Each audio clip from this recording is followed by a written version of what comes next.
يقول لك ذن الخمسة إذا سويتوهن الله يبتليكم ب5 أمراض.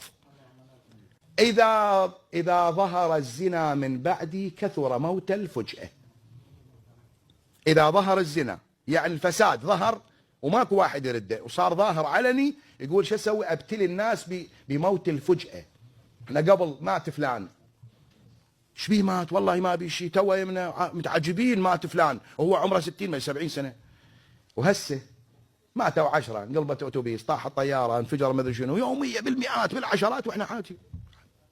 موت الفجأة، سكتة قلبية، سكتة عقلية، مو ما ادري امراض ما نعرفها شلون ما كان الله يسلط.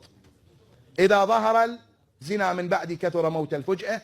واذا طفف المكيال يعني صار بوق بالميزان اخذكم الله بالقحط.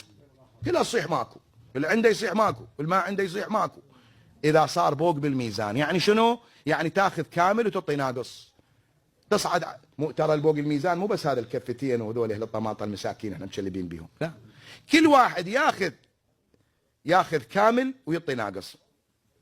موظف كان، ولد كان، ياخذ تربيه من ابوه، مصرف، خرج كله، بس ما يجاوب ابوه الجواب الصحيح، ما يجيب درجات تريح قلب ابوه، ما عنده اسلوب، هذا مطفف. وكذلك تقدر تطبق هاي القاعده على كل من ياخذ احترام. انت تحترمني وانا ما ارد عليك الاحترام، فانا شنو؟ مطفف، لان انت جاي تحترمني على ما لا احترمك. اذا واذا طفف المكيال اخذكم الله بالقحط. بعد واذا منعت الزكاه منعت الارض بركتها. انت الزكاه على من تعطيها؟ مو على الزرع؟ زين الزرع انت تزرع له الله. ارايتم ما تحرثون انتم تزرعونه ام نحن زارعون؟ الله يزرع، انت بس دب البذر وتوكل على الله. هذا اللي يطلع ليش ما تعطي سهم الله اللي هو لعيال الله؟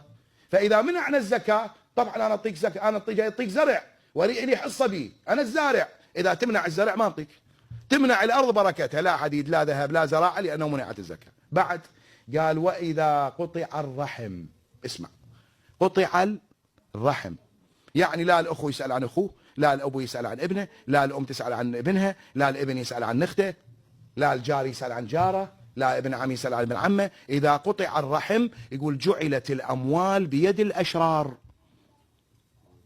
يعني الفلوس الاموال وين تصير؟ بيد الناس الاهل الشر. نظل نتحسر، نعاين الفلوس ونتحسر، هم يتمتعون بها واحنا نتحسر. يقول لك لا تتحسر لان كانت بيدك وانت منعتها، بيدك كانت وانت منعتها.